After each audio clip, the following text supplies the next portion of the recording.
Oi, eu sou o professor Antônio César e esta é a 8ª videoaula do curso de Física 1. Esse vai ser o último vídeo sobre o tema cinemática. Nele eu pretendo abordar 3 assuntos. Primeiro, movimento circular uniforme, que entra no rol daqueles movimentos cuja trajetória simples pode ser modelada com o que vimos até aqui no curso. O segundo é o movimento relativo, onde eu retomo a discussão sobre a medida do movimento, ou das variáveis cinemáticas relacionadas ao movimento, a partir de 2 observadores distintos. E, como terceiro e último assunto, eu vou discutir um problema onde o movimento ocorre a uma aceleração variável no tempo. Seguindo esse roteiro, nós começaremos a discussão por movimento circular uniforme. Quando eu penso em movimentos circulares, eles são muito comuns, eles fazem parte do nosso cotidiano desde tempos remotos. Isso porque, quando a gente pensa numa das maiores invenções da humanidade, a roda, ela foi desenvolvida 3.500 anos antes de Cristo. E a combinação da roda com o sistema de eixos, ela se torna a base não apenas dos dispositivos que compõem um sistema de transporte, mas também de uma série de outros dispositivos que nós usamos atualmente, né? Então, desde uma simples bicicleta até uma turbina eólica, todos eles estão associados a algum movimento circular e isso produzindo algum efeito que nos seja útil. Se pensarmos no relógio, né, esse sistema de 3 ponteiros, onde o ponteiro dos segundos completa uma volta a cada minuto, o ponteiro dos minutos completa uma volta a cada 1 hora e o ponteiro das horas completa uma volta a cada 12 horas, isso nos dá a possibilidade de fazer uma medida com boa precisão de tempo, certo? Mas assim, pensando no que discutimos até aqui, seria interessante avaliar uma situação onde eu tenho um objeto percorrendo uma trajetória que corresponda a uma circunferência. Nesse contexto, a gente pode pegar como exemplo um movimento orbital de certos corpos celestes. Por exemplo, satélite geoestacionário. Um satélite geoestacionário, ele recebe essa denominação porque o tempo que ele leva para completar uma volta na sua órbita é o mesmo tempo em que a Terra leva para completar uma rotação em torno do seu próprio eixo. Isso permite que esse satélite ele mapeie sempre a mesma região do planeta, o tempo inteiro, certo? Por isso o termo geoestacionário. Isso é interessante, por exemplo, se você quiser monitorar 24 horas por dia a região amazônica, né? Eu posso ter um satélite geoestacionário, onde o objetivo dele é avaliar, por exemplo, se há focos de incêndio ou não, quantos focos nós temos num determinado período do ano, enfim. Você fazer todo um monitoramento daquele ecossistema, é interessante um satélite que opere dessa forma. Um outro objeto que a gente pode usar como exemplo e que executa um movimento que tem uma órbita circular seria a Lua, né? Com muito boa aproximação, a órbita da Lua em torno da Terra corresponde a uma circunferência. A Lua leva 27,3 dias para dar uma volta completa na sua órbita, né? É por isso que aí no GIF a rotação da Terra ela parece acelerada aqui em comparação ao movimento orbital da Lua. Então essa é a situação que mais vai se assemelhar com a discussão que a gente vai fazer aqui. Então, um objeto se movendo em torno de um centro atrator.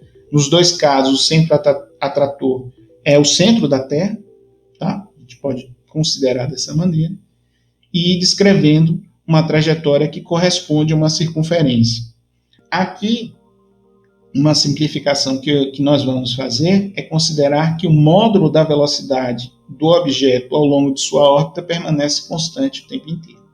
É isso que caracteriza um movimento circular uniforme, certo?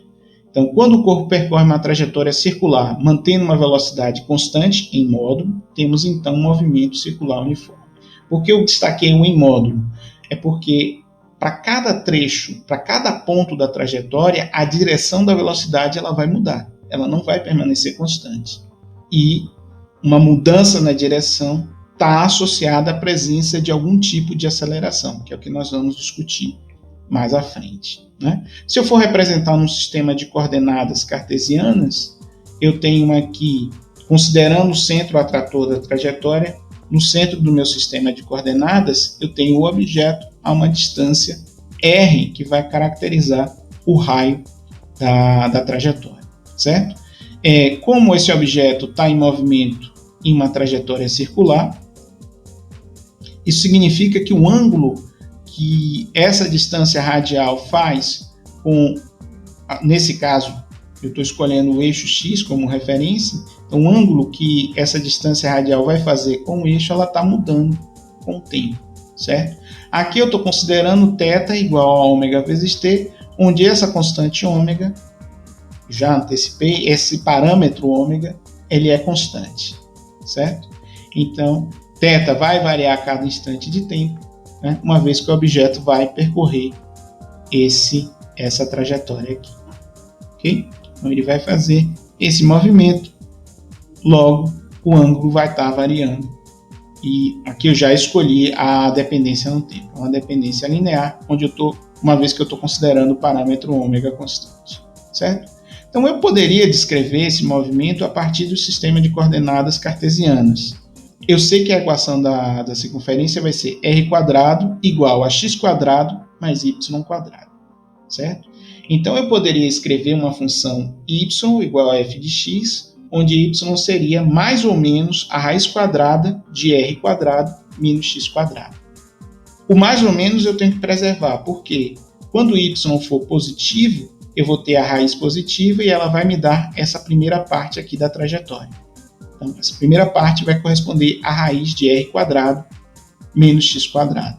A segunda parte, essa aqui de baixo, que vale para y negativo, vai ser menos a raiz de r² menos x², certo? E com isso eu mapeei a trajetória.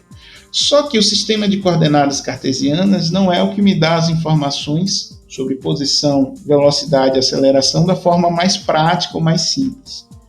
Eu posso adotar um outro sistema, que nós já discutimos aqui no curso, que é o sistema de coordenadas polares, certo? Nós já fizemos uma construção em aulas anteriores para esses dois versores, só que agora eu estou considerando um ângulo θ que está variando no tempo, certo? E é importante a gente discutir a dependência desses versores com o tempo, porque é aí que está a chave para a gente explicar, né, dentro desse formalismo, o que é que está produzindo a mudança na direção da velocidade.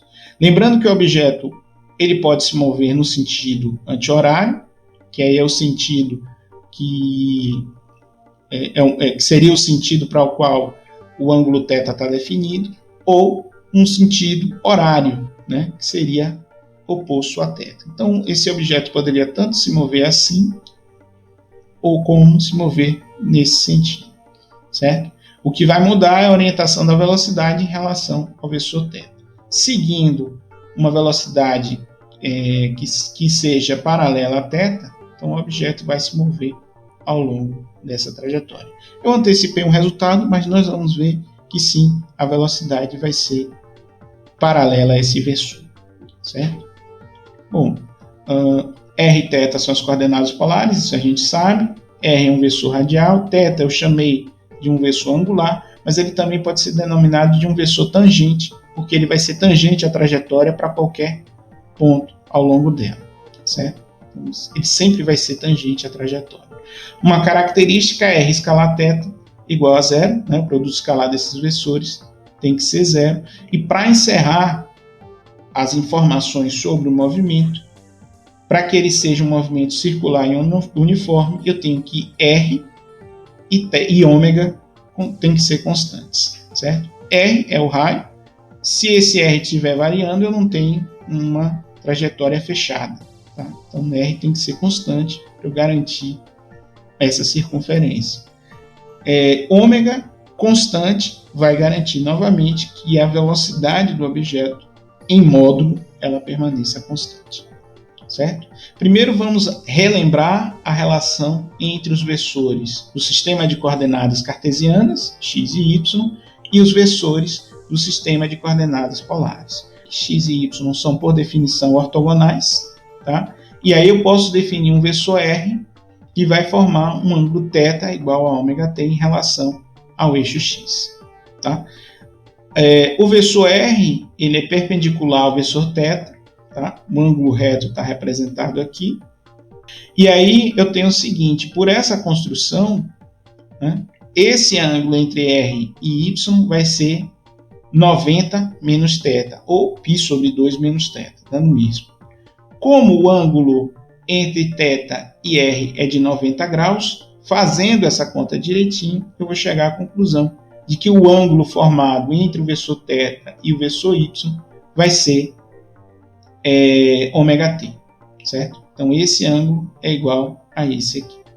Tá? Então, essa é a construção, essa é a relação, do ponto de vista geométrico, que nós temos entre os dois sistemas de coordenadas, certo?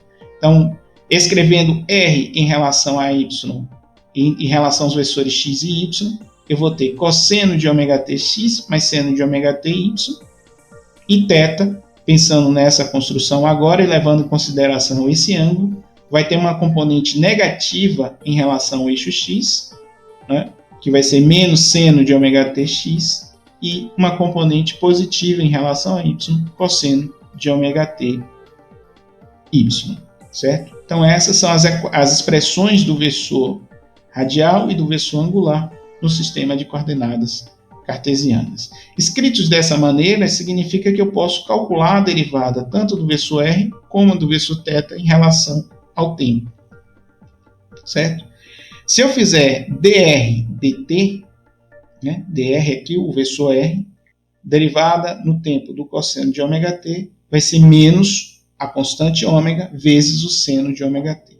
A derivada no tempo do seno de ômega-t vai ser a constante ômega vezes o cosseno de ômega-t. É por isso que eu vou chegar a esse resultado aqui. Tá? E se eu fizer a derivada do versor θ, o resultado que eu vou obter vai ser menos ômega r versor. Né? Aqui, derivando θ em relação a t, a derivada do seno de ômega-t vai ser ômega cosseno de ômega-t, o sinal negativo vai continuar, e a derivada do cosseno vai ser menos ômega seno de ômega-t. Vejam que eu posso gerar um versor a partir do outro, realizando o cálculo da derivada no tempo. Tá? Então, isso aqui é uma vantagem para a gente. Então, beleza. O vetor posição no sistema de coordenadas polares vai ser o raio R vezes o versor R. Tá? Lembra que esse versor está variando no tempo, então ele sempre vai estar mapeando a posição do objeto ao longo da trajetória. Se eu derivar o vetor posição no tempo, então estou calculando a derivada de R dt, isso é a medida da velocidade, nós já vimos nas aulas anteriores isso. E aí o que eu vou obter, uma vez que esse raio é constante, eu vou ter a derivada sobre o versor. Vimos que a derivada sobre o versor R vai ser igual a ômega vezes o versor θ. Portanto, essa é a expressão da velocidade. Ômega vezes R é a medida do módulo da velocidade do objeto no movimento circular uniforme. Logo, essa velocidade módulo vai ser constante. Tá? Então, a condição de constância da velocidade está garantida nesse resultado aqui. Se eu for derivar a velocidade em relação ao tempo, eu vou ter agora, uma vez que ômega e R são constantes, a derivada de θ em relação a t. Portanto, a aceleração ela vai ser menos ômega quadrado r versor. Certo? Lembrando que a derivada de θ em relação a t vai ser igual a menos ômega r versor. Então, essas são as três equações que eu tenho para o movimento do objeto, né, ao longo de uma circunferência. Uma vez sua trajetória é uma circunferência e a sua velocidade em módulo ela é constante. Tá? Então, veja que essas três equações aqui elas são interessantes porque se a velocidade não está aumentando em módulo, o que é que significa essa aceleração? Ela vai representar apenas a mudança de direção da velocidade, uma vez que a derivada no tempo aqui é a derivada do versor θ. A aceleração aqui remete apenas à mudança de direção da velocidade. Essa é a aceleração centrípeta. Eu vou voltar para ela no finalzinho desse slide, mas isso aqui é o que nós chamamos de aceleração centrípeta. Tá? É interessante notar que uma volta completa, o tempo associado a uma volta completa, né, eu posso defini-lo como essa variável t, e ele é comumente chamado de período. Se o ângulo assumir o valor 2π, ou seja, 2π é o ângulo correspondente a uma volta completa, eu tenho que 2π vai ser igual a ômega vezes o período. Então, dessa equação aqui, eu tiro uma expressão que é 2π sobre t. Né? Ômega, ela vai ser a razão entre o ângulo 2π, que é o ângulo de uma volta completa, o equivalente a 360 graus, dividido pelo tempo de uma volta completa. Certo? É por isso que a gente costuma chamar a ômega de velocidade angular. Ela vai ter uma unidade de medida que é proporcional ao inverso de segundo, né? E é por isso que ômega vezes r vai me dar uma velocidade em metro por segundo. T é o tempo de uma volta completa. Então, 1 sobre t vai me dar o número de voltas por unidade de tempo. Isso é o que a gente costuma chamar de frequência. Então, se esse período for, por exemplo, de 0,1 segundos, isso significa que o objeto ele completa uma volta na sua trajetória em 0,1 segundos. Isso significa que se eu inverter esse valor, eu vou ter que, para cada segundo, o objeto ele vai dar 10 voltas, certo? 1 sobre 0,1 é igual a 10 e, portanto, por segundo, o objeto consegue dar 10 voltas na sua trajetória. Essa seria a interpretação da grandeza frequência. Obviamente, se f é igual a 1 sobre t, eu poderia escrever ômega como sendo 2π vezes f. Tá? Então, posso fazer essa associação aqui. E, por fim, a aceleração, o c aqui é de centrípeta, né? Eu já tinha mencionado isso. Ela vai ser igual a ômega quadrado vezes r, que eu estou pegando só o módulo. Como o módulo da velocidade é ômega vezes r, eu posso reescrevê-la como sendo v quadrado sobre r. É só fazer as devidas substituições aqui. Então, esse é o contexto do movimento circular uniforme. Vejam que quando eu adoto o sistema de coordenadas polares, as expressões para a posição, velocidade e aceleração, elas ficam bem simplificadas se nós comparássemos, por exemplo, com o equivalente às coordenadas cartesianas. Surge uma aceleração que não vai mudar, não vai produzir uma mudança no módulo da velocidade, mas sim uma mudança na sua direção. Essa é a chamada aceleração centrípeta. Vamos agora partir para o nosso segundo assunto, que é o movimento relativo. No movimento relativo, eu estou observando o movimento de um objeto e eu quero analisar esse movimento a partir de dois observadores, dois referenciais diferentes, certo? Então, eu tenho um observador que vai estar em repouso, que eu vou chamar de O1, e outro que está em movimento, certo? Então, esse é o contexto que eu estou criando nesse momento. Eu vou olhar tudo em duas dimensões, x e y, só para facilitar a visualização, mas eu poderia estar no espaço tridimensional, isso não seria problema. Na origem do meu sistema de coordenadas, eu vou colocar o observador 1, e esse vai permanecer em repouso o tempo inteiro, certo?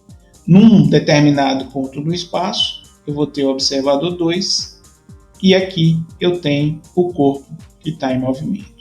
Eu vou realizar a medida de posição a partir dos dois referenciais, certo? Essa seria a trajetória seguida pelo objeto, o sentido aqui não vai ter importância nenhuma nesse momento.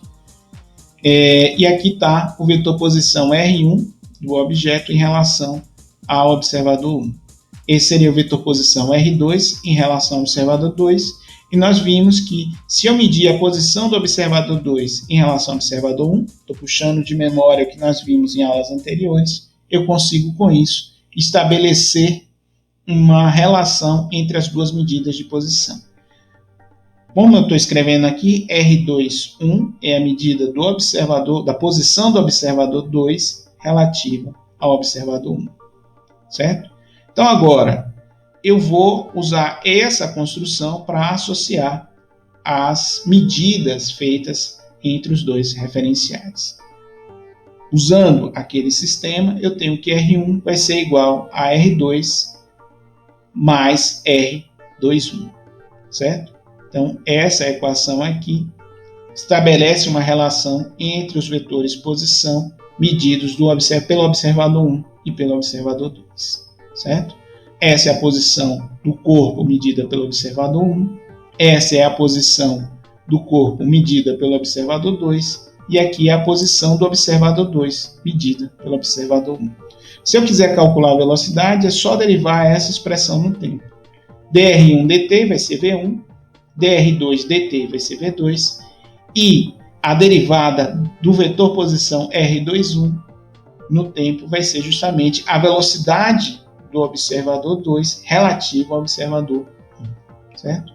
Então, montando o quadro, eu tenho v1 como sendo a velocidade do corpo medida pelo observador 1, v2 a velocidade do corpo medida pelo observador 2 e v21 a velocidade do observador 2 medida pelo observador 1.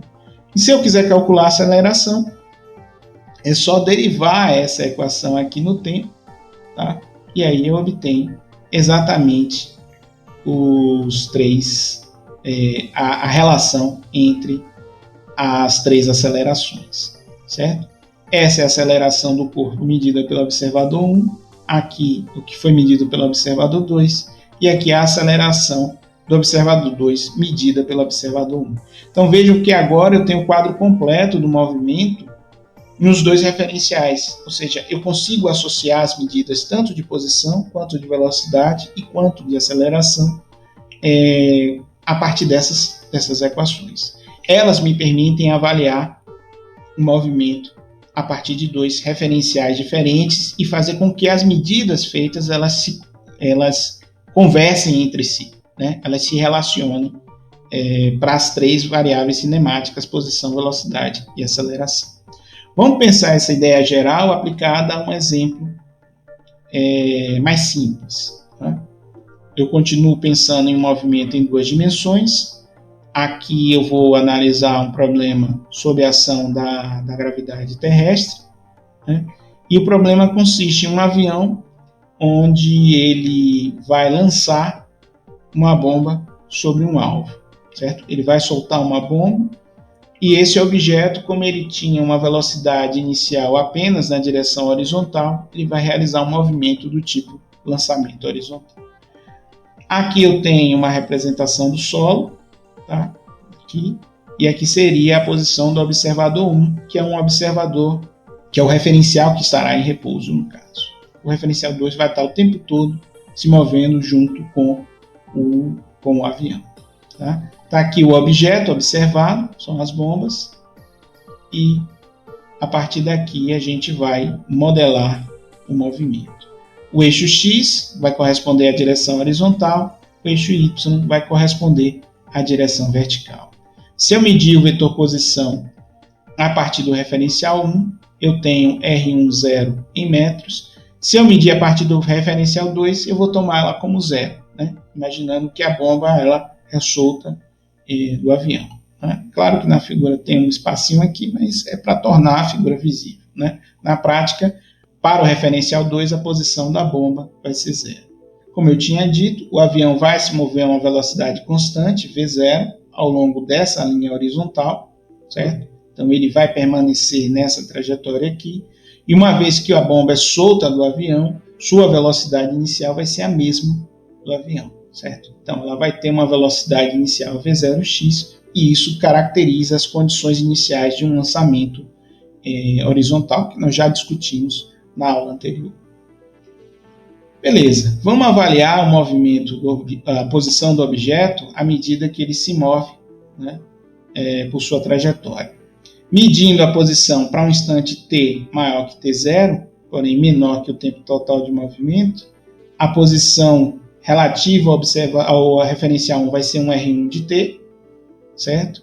E aí, lembrando que o avião continua se movendo a essa mesma velocidade, a posição vai ser R2 de t, certo? Então eu tenho esses dois vetores posição para a bomba, e observo o seguinte, que a medida feita pelo observador 2, ela corresponde apenas a um deslocamento vertical. Então, para quem está no avião, o movimento da bomba, ela se passa como se estivesse numa queda livre. Para quem está no solo, ele vai ver essa trajetória de um lançamento horizontal, mas quem está dentro do avião só vai ver o movimento de queda livre da bomba. Isso porque, como a velocidade horizontal é a mesma, né, para os dois objetos, o referencial 2 ele se move de tal modo a anular o efeito, né, do movimento na horizontal.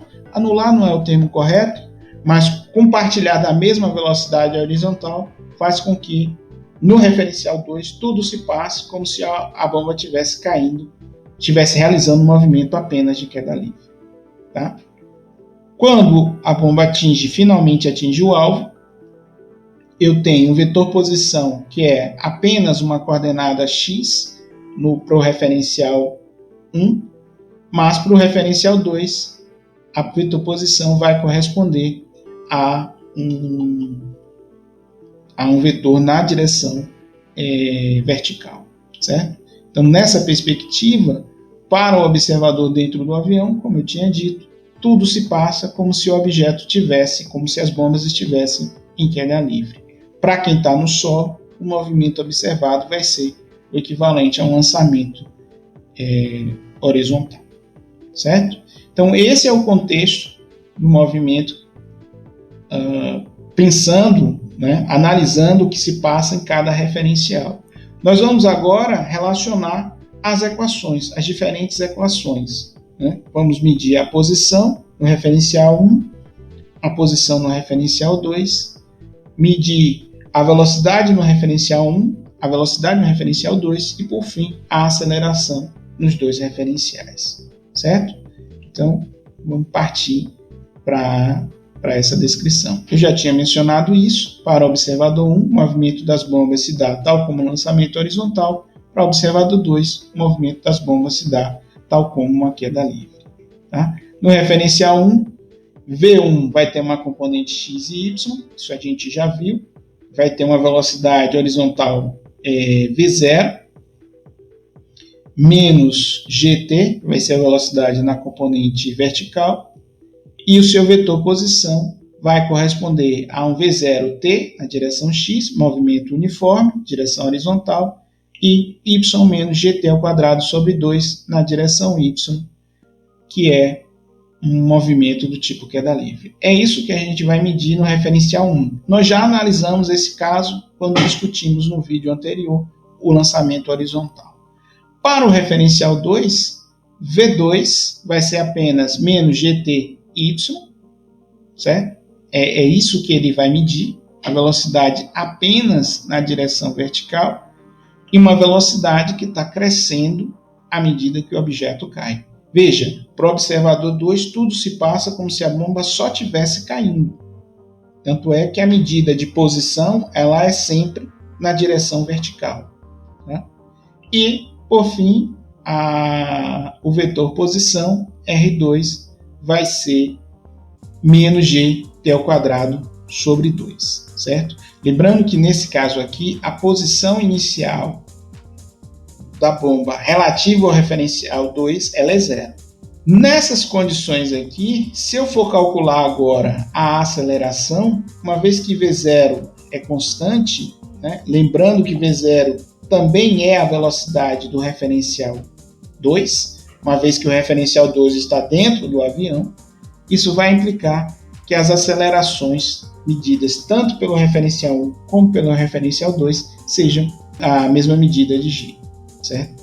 Então, ambos vão medir como aceleração a gravidade menos GY. Isso significa que esses referenciais eles são ditos inerciais. Aqui eu estou antecipando um tema, mas quando nós discutirmos as leis de Newton, em específico a primeira lei, a lei da inércia, ela só será válida para referenciais que obedecem a esse tipo de condição aqui. Supondo o referencial 1, por definição, como um referencial inercial, o referencial 2, que se move em relação ao referencial 1, só será inercial se ele estiver em movimento retilíneo e uniforme em relação ao referencial 1. Certo? Isso garante que as acelerações medidas nos dois referenciais deem o mesmo resultado e, portanto, isso aqui vai permitir não só estabelecer o referencial 1 como inicial, mas também o referencial 2.